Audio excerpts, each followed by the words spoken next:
सर्वांना प्रभू येशू ख्रिस्तामध्ये सलाम। देवाचं वचन या भक्तीमध्ये मी तुम्हा सर्वांचं प्रभू येशू ख्रिस्ताच्या नावामध्ये स्वागत करत आहे।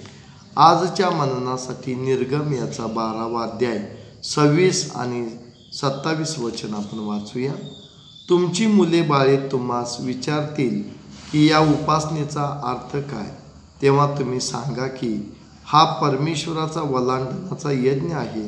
त्यांनी मिस्री लोकांस मारिले व आपल्या घराचा बचाव केला।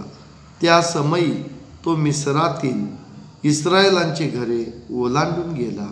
हे ऐकून लोकांनी मस्तके लववून दंडवत घातले। वाचलेलं वचन देवबाप आशीर्वादित करो। या ठिकाणी देवाचं वचन सांगत आहे की मिस्री लोकांच्या गुलामगिरीमध्ये इस्रायल लोक होते आणि फारो राजाचं मन कठीण झालेलं आहे आणि फारो राजाने इस्रायल लोकांना जाऊ दिलेलं नाही आणि फार वाईट परिस्थितीमध्ये इस्रायल लोक मिस्र देशामध्ये राहत होते, कष्ट करत होते आणि त्यांना अनेक त्रासातून संकटातून जावावं लागत होतं। आणि अशा वेळेस परमेश्वरानं त्या ठिकाणी मिस्री लोकांना काय केलेलं आहे, मारून टाकलेलं आहे, मिस्री लोकांचा नाश केलेला आहे। आणि त्या ठिकाणी जे इस्रायल लोक आहेत, इस्रायल लोकांचा घराचा बचाव केलेला आहे आणि इस्रायल लोकांना म्हणजे देवाच्या लोकांची घरं ओलांडून परमेश्वर पुढे गेलेला आहे।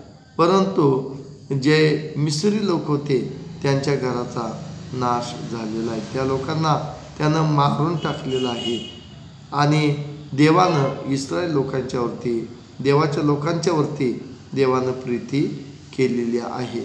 आणि ज्यावेळेला इस्रायल लोकांची मुलं त्या आईवडिलांना विचारतील की तुमची मुले बाळे तुम्हाला विचारतील की उपासनेचा या अर्थ काय आहे, आम्ही वलांडण सण का पाळायचा आहे, त्यावेळेला इस्रायल लोकांनी, देवाच्या लोकांनी आपल्या लेकरांना हे सांगायचं आहे की मिस्री लोकांना देवानं मारलेलं आहे आणि इस्रायल लोकांचा बचाव केलेला आहे, इस्रायल लोकांचा बचाव केलेला आहे।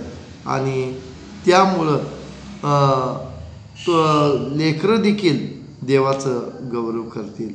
आणि ज्या वेळेला हे वचन या ठिकाणी मोशेनं लोकांना सांगितलं, त्यावेळेला हे ऐकून लोकांनी आपली मस्तके लवून दंडवत घातलेलं आहे, देवाला त्यांनी नमन केलेलं आहे, देवाचा त्यांनी गौरव केलेला आहे। कारण देवानं त्यांची पीडेतून, त्रासातून सुटका केलेली आहे आणि मिस्री लोकांच्या गुलामगिरीमधून देवानं इस्रायल लोकांना मुक्त केलेलं आहे। देवाचं वचन आशीर्वादित करू। आपण प्रार्थना करू। पवित्र देवा, आजचं वचन आशीर्वादित कर। आजच्या वचनाप्रमाणे चालण्यासाठी, राहण्यासाठी, वागण्यासाठी तू आम्हाला सहाय्य आणि मदत कर।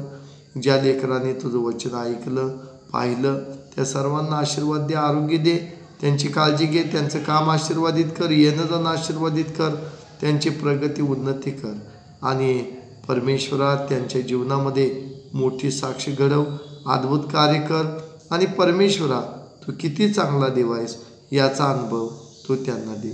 जसं इस्रायल लोकांचा तू बचाव केलेला आहेस, तसं प्रत्येक विश्वासणाऱ्यांचा तू बचाव कर, त्यांच्या घराचा बचाव कर, त्यांच्या घराचं तारण कर आणि त्याद्वारे तू तुझ्या नावाचं गौरव करून घे। येशूच्याच नावामध्ये मागतो म्हणतो बाप्पा एक, आमेन।